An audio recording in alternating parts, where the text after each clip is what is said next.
My mom was my mom, but emotionally she was unavailable to me. Okay, and let me sit here and say this. I ain't the perfect child either. Okay, so I'm not about to sit here and just point all the fingers at my mother. I was not the perfect child. I was a challenge. We gon' laugh, we gon' cry, yeah. Hey, through the pain we still grind, yeah.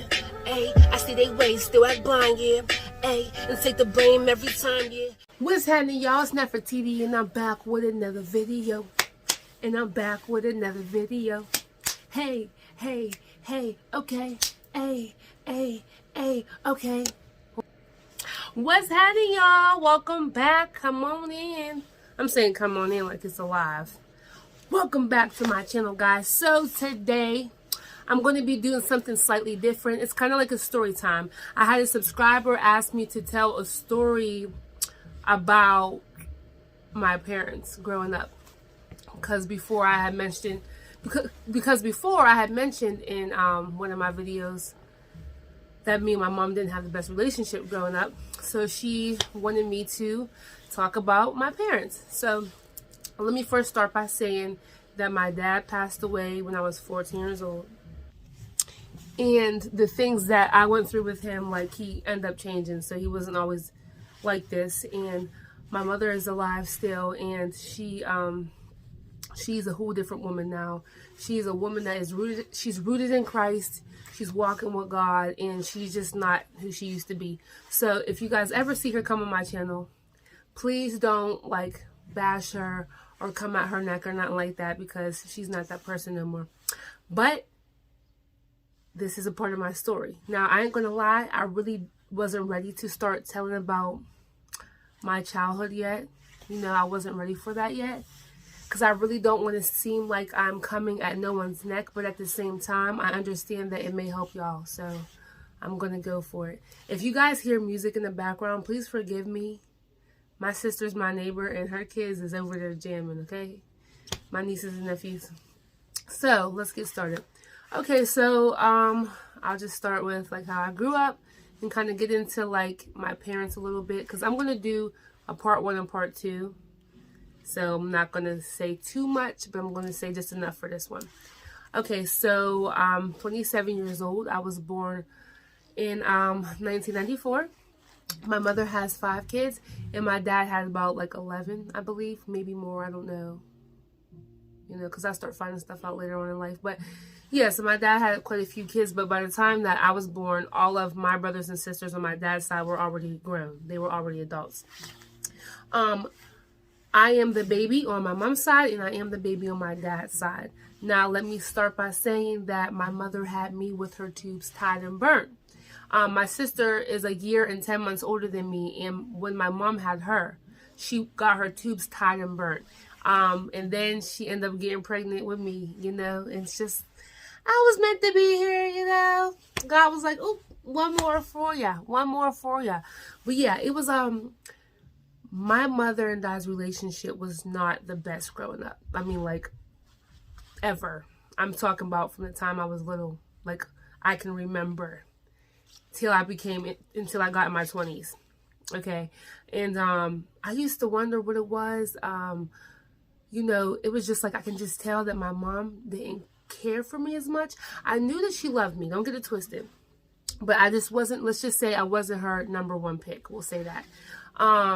And I think it has a lot to do with the fact that my mom went through things as a child, and maybe she just did not know how to love, you know. And I don't hold that against her no more. When I was younger, I did, because I didn't understand, and I just, you know, didn't know why she would act the way she did. Now, my mom wasn't she didn't torture me, and she didn't like beat me down and freaking leave me outside in the cold. Like, it wasn't like that. It was just that I can tell that, just her demeanor towards me and how she would act towards me, and how, you know, like, kind of just pushed me to the side. I was just not as important to her.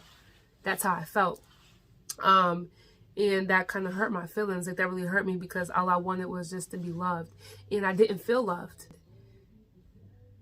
when I was younger. Now, my dad loved me. I knew he loved me. But, like, he favored my sister. So we'll get to that, but we'll start with my mom. Yeah, so we didn't have the best relationship. And what really upset me as a kid when we were younger, she would tell me often, like, well, I never wanted to have you in the first place. So if we were in an argument, she would let me know. I remember the first time she told me, I was like 8 years old, I don't know. She was like, I never wanted to have you in the first place. I never wanted you. And so that kind of put resentment in my heart at an early age. I'm like, oh, okay, you're gonna like do that, like, you know. And it was just like we just didn't get along. I got in trouble every day, y'all. I got in trouble every single day. My mom beat me every single day, and she would tell me like, there ain't gonna be two of us. So I guess I acted like her when I was younger, but I don't know. But my brother was explaining to me the reason why I was the way that I was. He said, you weren't bad.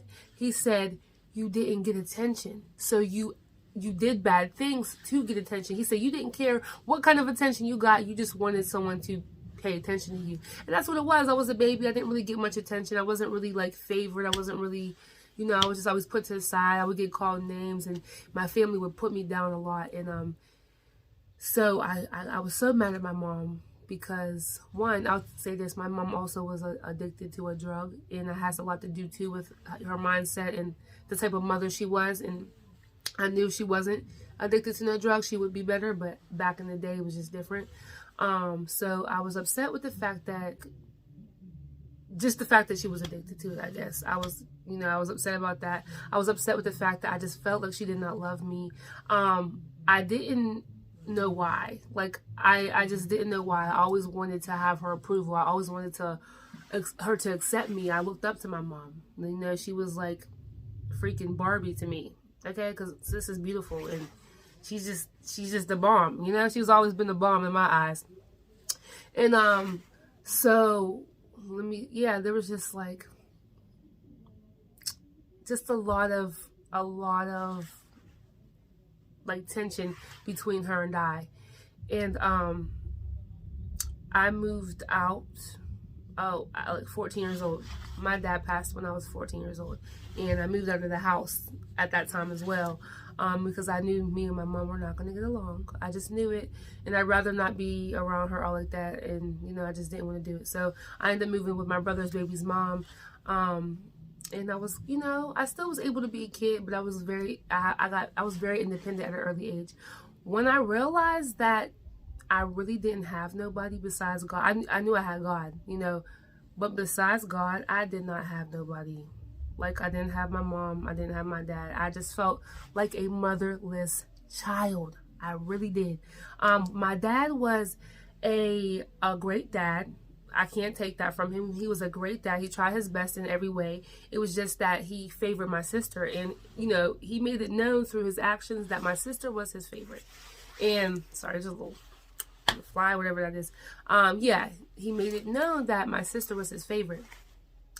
And it kind of hurt my feelings because at that time, like, you know, when I was younger, I just wanted to be loved, y'all. I just wanted to be loved, and I was just getting like, I felt like I was getting rejected from my mom and my dad. And so I remember my dad bought my sister this really nice bike, and he didn't get me one. And I asked him, like, Daddy, why didn't you give me a bike? And he told me it was for my sister's birthday, but her birthday had already passed. And he was like, well, you can go ride that bike that you've been riding, which was a rusty bike that, like, the handlebars was all bent, and I found it outside in the rain somewhere. It should have been in the dumpster. It was beat down. Okay, so, and I just knew then, that was then when I knew, okay, I'm not really his pick. But he loved me. I knew he loved me. I just wasn't his number one. Also, I remember there was a time, like, my dad he was a good dad, but there was times where he would be a little bit different to me. Like, he would be like more standoffish kind of sometimes, or like a little bit more rude to me. And I would just like, the one day I would never forget, I was like 7 years old, and I was in my dad, if you come down the hallway, his room is like right here, right before the dining room. And I looked at him and I said, Daddy, why do you be treating me different? You know, he said, because you look like your mom. And so at 7 years old, I didn't know what that meant. Like, I fake ran away. Like, I ran down the alley and I ran away for like an hour, but I came back because there wasn't nowhere to go. But I was so hurt because I'm just like, I didn't ask to be here.